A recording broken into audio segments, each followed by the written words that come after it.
All right, let's dive right in. Today, we're talking about the 2026 budget. But look, this isn't going to be some dry breakdown of spreadsheets. No, this is a story. It's the story of a massive strategic shift, what we're calling the Great Pivot, and it tells us everything about where the country is headed. And just to kick things off, I want you to look at this number, plus 626%. And no, that is not a typo. It's an absolutely massive, jaw-dropping increase. So the first question you got to ask is, where on earth is all that money going?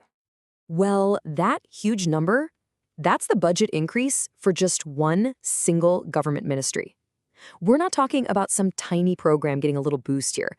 This is a core department whose funding just multiplied by more than 7 times. And that one number, it tells a huge part of the story we're unpacking today. So that's our mission today. We're going to follow the money. We're going to find the big winners who are getting these huge infusions of cash. We'll identify some of the surprising losers. And most importantly, we're going to figure out what this great pivot really means for the entire economy. Okay, our first huge winner is the entire energy sector. I mean, we are talking about an enormous across-the-board spending spree. The goal? Energy security. And the strategy is fascinating because they're funding, well, pretty much everything. And this chart just lays it all out. There's our mystery number, right? The Ministry of Coal with that insane 626% hike. But don't sleep on the others. Petroleum and gas are up 57%. Power is up 37%. You know, this isn't some subtle course correction. This is a full-blown fiscal earthquake. Now, what's really interesting is the thinking behind the cash. It's like a two-pronged attack. On one hand, they're pouring billions into coal gasification, which is basically a way to make traditional coal cleaner and more efficient. But then on the other hand, they are funding the future. There's a brand new fund for large-scale battery storage, which is basically the government saying, hey, we know this is crucial but super expensive, so here's some cash to make it happen. And they're nearly doubling the money for solar pumps for farmers. It's a bet on everything, all at the same time. So, what's this mean for the market?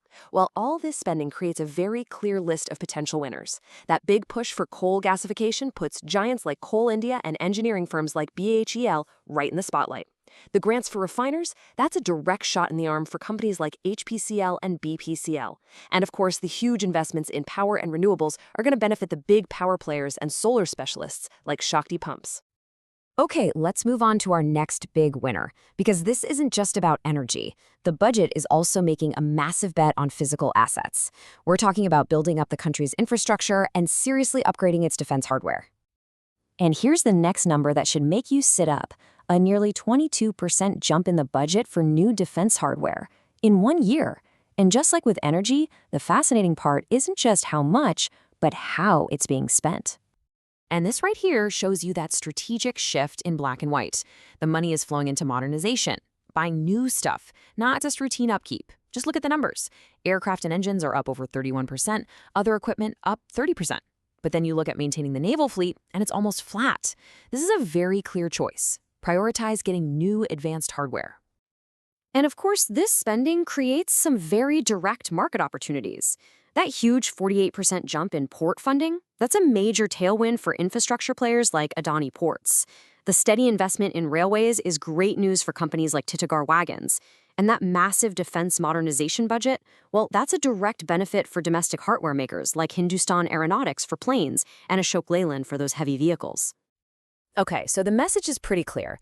The government is pouring money into steel, concrete, and hardware. But, a budget is a zero-sum game.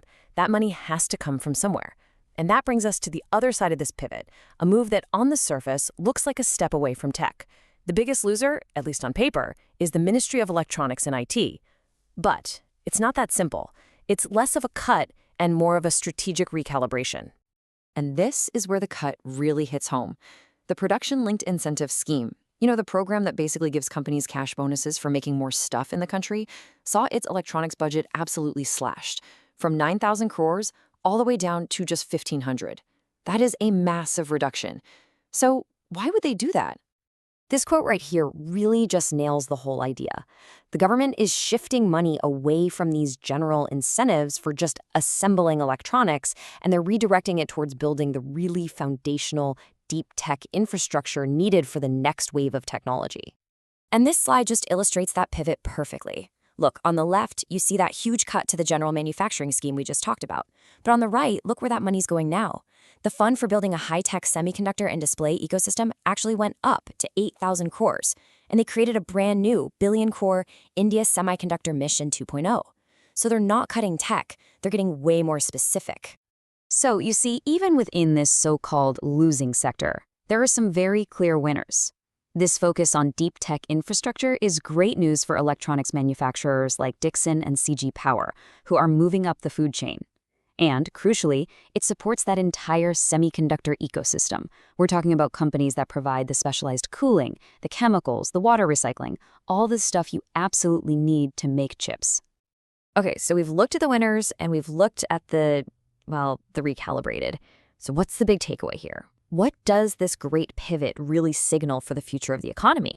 When you boil it all down, it really comes down to this one clear idea. In a world with fragile supply chains and a lot of uncertainty, the government is making a very clear choice. It is betting on hard assets and self-reliance. It's betting on building domestic industry, securing our energy supplies, and owning our own physical infrastructure. It's a strategic decision to build foundational strength, and it's being paid for by pulling back from those broader tech assembly incentives. And that leaves us with one final, and I think really provocative question. In an age that's dominated by technology, this budget seems to be betting big on smokestacks over silicon. It's a bold pivot, there's no doubt about it. The key question that we're all left with is it the right one for the future? Thanks for joining me.